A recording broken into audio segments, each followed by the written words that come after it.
Well, hello, and welcome to the first and last Alfredo-Meter of 2022. Yeah, I know, it's been a while. But hey, you know what? We got two cameras now, or at least I hope that we'll have two cameras. I've tried to set up two cameras. I'm not sure if the two camera thing will work. It probably won't. You may notice that the set is a little bit different, probably a little less nice than what I was working with before.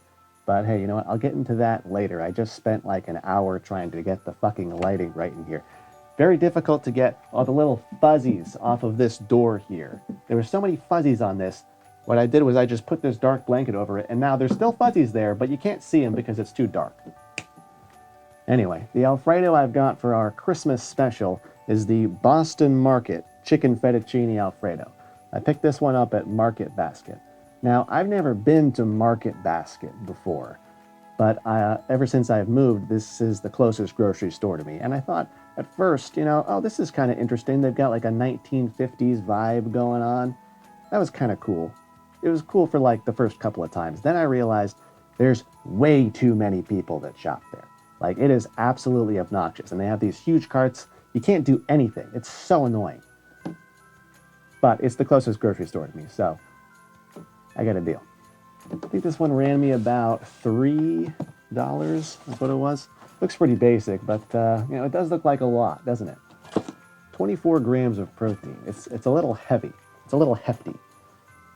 Well, we'll see how it is. Now, I know in the past, I've always put these in the microwave rather than cook them in the oven because I feel like that's just the way that most people are going to do it. I mean, who the hell wants to wait like an hour for these things to bake in the oven? That's pretty crazy.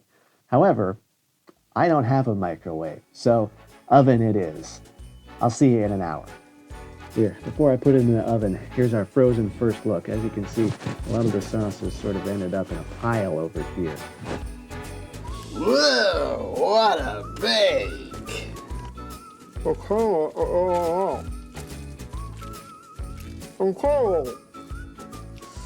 Oh, okay, we've got the pasta. Let's finally eat it. Been a long hour of trying to record the little update at the end of the video. All right. Now, I had to take this out and stir it a little bit. I had to take this out and stir it and put it back in for like half an hour. Half an hour, stir, half an hour. I feel like it got a little... Oh. It's on the table now. That's great. I feel like it got a little bit dry, but we'll see. I haven't eaten it yet. You never know. Yeah, okay. There's some flavor. But like I said, it did get a little bit dry. Let's try broccoli. Yeah, the broccoli's turned to a bit mush. Pasta is about what you'd expect from frozen.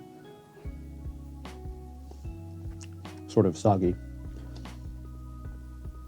There are a few bits of it that are a little baked to them. I'd say probably this could have been in there for less time, right?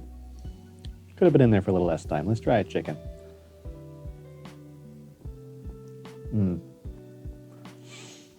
Yeah, it's got that incredibly processed frozen chicken flavor.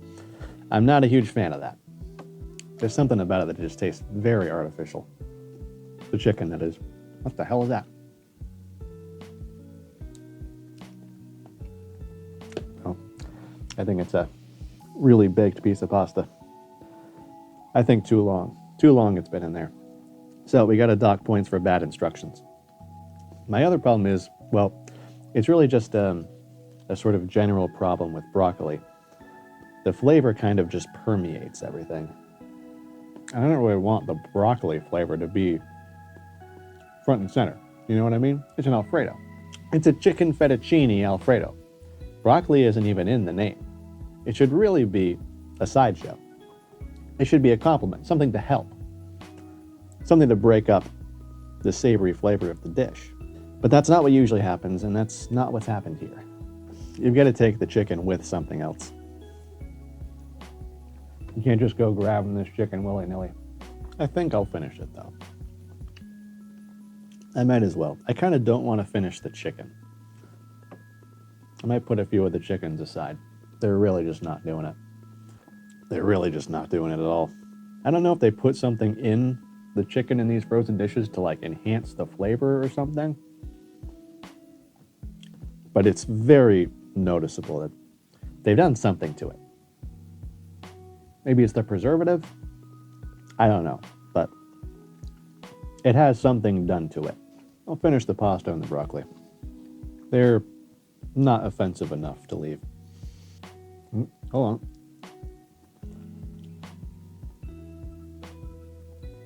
Get another one of those pasta bits. All right, so F tier chicken, D tier everything else, poor instructions. I think that leaves Boston Market home-style meals chicken fettuccine Alfredo at an even D tier. Low D tier. Well, first Alfredo review of the year, and it kind of sucks. Also, the last Alfredo review of the year. Still kind of sucks. Yeah, I don't foresee myself doing another one of these before the end of the year, but you never know. Some kind of crazy miracle might happen. Anyway, I'll hand you off back to Miles, who's got a little bit of an update for you regarding what's been going on with the videos. Now, I'm sure I know what you're all really here for. What the hell has been going on with this YouTube channel? I mean, where's the videos? You've probably noticed I didn't post that many videos this year. Well, we're just now coming off of the high of the Sody Pop Man, an absolutely fantastic cinematic masterpiece, if I do say so myself, which I hope that everybody has watched because it's truly fantastic. It also has taken me about 4 months to make. I started working on that probably in August.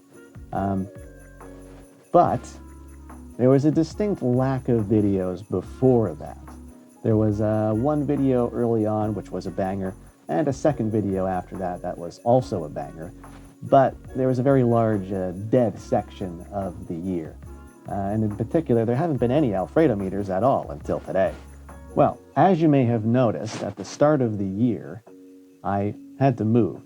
Me and my roommates basically got forced out of our apartment by some scumbag landlord that bought the property. So that was pretty awful. Luckily, I did find a place to live on my own.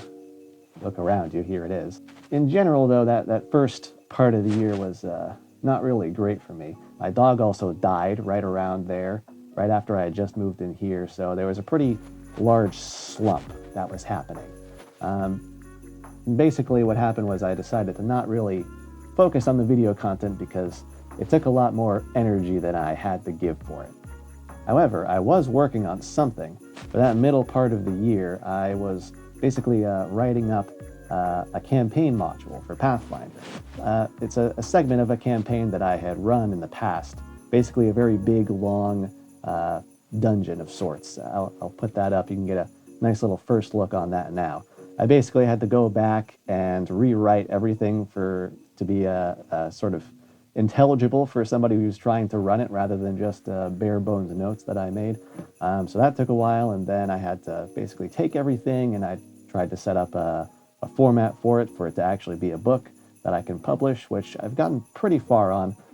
It's basically done, at least as far as the writing stuff goes. I'm just waiting on some other parts of it that I need to get, like the art, and there's a few other things I need to do and need to figure out how to get it out there as well, which I'm not really sure how to do. But hopefully that will arrive sometime next year, I'm hoping for.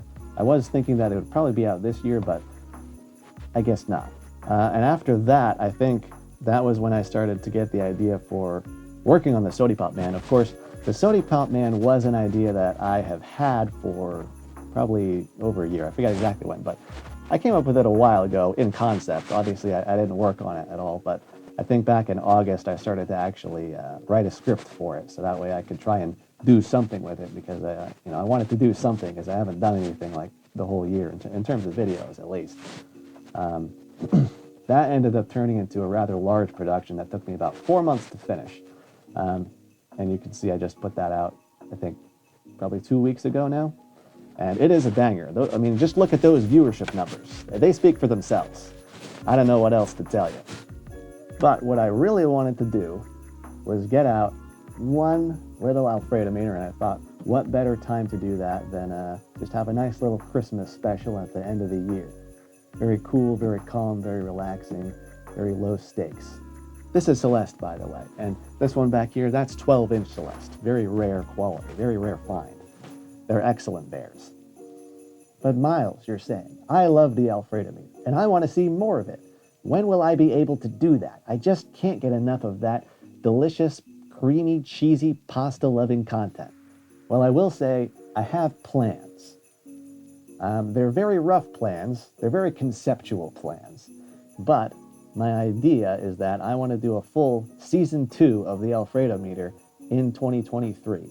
Now, right now, I'm thinking that's going to consist of about 12 episodes, but you never know. It could be more, it could be less. It'll probably be less. If anything, anyway. Okay, so while I was recording, my microphone's battery died, which is exactly the kind of thing that would happen, and I was going on for about 2 minutes on a stream of consciousness, just sort of talking for, so the audio is going to swap over to my phone audio, because luckily I had that second camera going. But what I want to do is, I don't want to just release them willy-nilly like I did in the past. I want to take these and I want to release it kind of like a regular season of a TV show. I'm going to make them all beforehand, and then I'll put them out, over a course of 12 weeks or however many episodes there are. So it'll be like a nice little full season 2 of the Alfred-o-Meter. That being said, that means it probably won't come until maybe the latter half of next year, at least with my content creation schedule. I expect that, I won't say it's coming sooner rather than later, just to protect myself. But that sounds like a cool idea to me. There might be other videos. I'm very much into making comedic content. Obviously, the Sody Pop Man is kind of like a satirical mockumentary of a cryptid hunting show. I really enjoy doing stuff like that. I love satire. I love sketch comedy. So that one came out pretty well for me. I'm pretty happy with it overall, and I've gotten a lot of praise for it. So I think it did come out very well. As far as more episodes of Bizarre Cryptids Revealed, those will probably come as I get inspired for it. Right now, I don't really have a great idea for another one, but you never know. Down the road, I might get. Anyway, I think I was saying something about bizarre cryptids. Yeah, those will come. Those will come as I have ideas for them, which I have no guarantees when the next idea will come. So they'll come when they come, right? Okay, yeah, that sounds good. I guess I was right at the end here. I sort of lost my place. I was noticing it doesn't quite look like I'm looking at this camera over here when I turn to it, which is a little bit annoying. Or maybe it does. It's hard to tell. I couldn't actually move the phone from its position too much without risking screwing up the shot. So maybe it'll look fine, or maybe it won't. Maybe I just look stupid when I turn over here like this. I don't know. It's a new thing. I'm trying it. I'm testing it. We'll find out. Well, I think this is the end of the video. Maybe. So, I'll just wish you all a Merry Christmas, and I'll see you next time for another creamy, cheesy review on the Alfred-o-Meter. Oh, and anyone who is worried about my dead dog, don't worry. She's still spending Christmas with me.